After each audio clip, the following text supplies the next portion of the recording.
بسم اللہ الرحمن الرحیم۔ ہم سب اللہ تعالیٰ کی مخلوق ہیں۔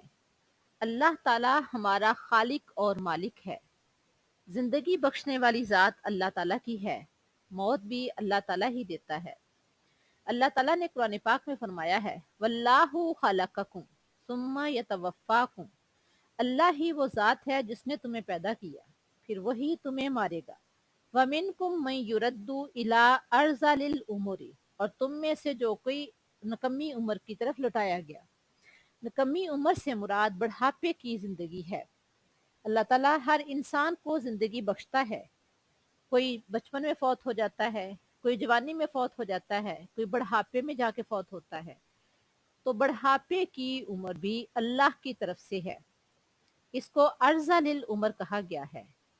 ارذل العمر کہنے کی وجہ یہ ہے کہ اس میں انسان دوسروں کا محتاج ہو جاتا ہے۔ کھانے پینے میں، چلنے پھرنے میں اسے دوسروں کی طرف دیکھنا پڑتا ہے۔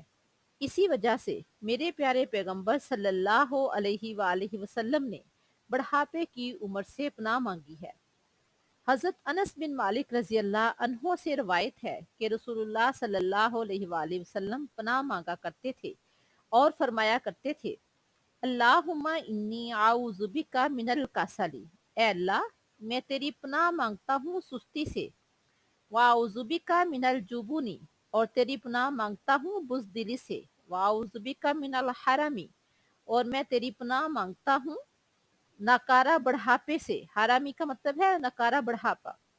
واعوذ بک من البخل، اور میں تیری پناہ مانگتا ہوں بخل سے۔ یہ بخاری شریف کی حدیث ہے۔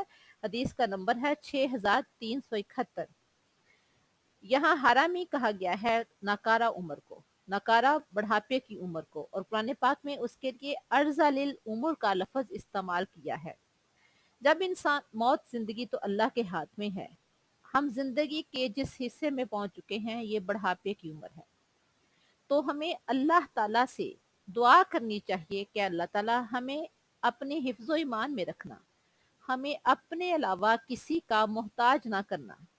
ہماری موت آئے تو ہمیں چلتے پھرتے موت آئے، ہمیں رزق میں کسی کے آگے ہاتھ پھیلانے کی توفیق نہ دینا سوائے اپنی ذات کے۔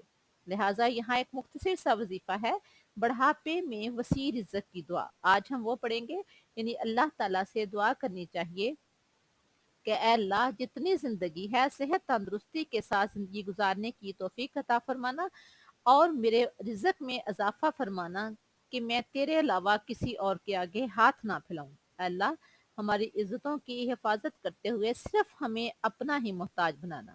تو آئیے ہم یہ وظیفہ دیکھتے ہیں کیا ہے۔ بڑھاپے میں وسیع رزق کی دعا۔ میرے پیارے پیغمبر صلی اللہ علیہ وآلہ وسلم یہ دعا کیا کرتے تھے اللہم اجعل اوسع رزقک علی عند کبر سنی وانقطاع عمری۔ پھر دیکھیں اللہم اجعل اوسع رزقک علی عند کبر سنی وانقطاع عمری، اے اللہ جب میں بوڑھا ہو جاؤں اور میری عمر ختم ہونے لگے تو اپنا رزق مجھ پر وسیع کر دینا۔ یہ دعا ہمیں بھی چاہیے اللہ تعالیٰ سے کرنی چاہیے کہ اللہ بڑھاپے میں جب میری عمر ختم ہونے لگے تو میرا رزق وسیع کر دینا۔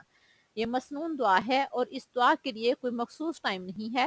ہمیں یہ دعا زبانی یاد کر لینی چاہیے، چلتے پھرتے اٹھتے بیٹھتے جب بھی ذہن میں آئے تو ہمیں یہ دعا کرنی چاہیے کہ اللہ تعالیٰ ہمیں اپنے علاوہ کسی کا محتاج نہ کرنا، میرے رزق میں اضافہ کرنا، اور یقیناً اللہ تعالیٰ دعاؤں کو سننے اور قبول کرنے والا ہے۔ اے اللہ ہماری دعا کو قبول کرتے ہوئے ہمارے رزق میں اضافہ فرما، ہمیں صحت تندرستی والی زندگی عطا فرما، ہمیں اپنے در کا محتاج بنا۔ اللہ تعالیٰ ہماری تمام دلی حاجات کو قبول فرما، آمین یا رب العالمین۔ السلام علیکم ورحمۃ اللہ۔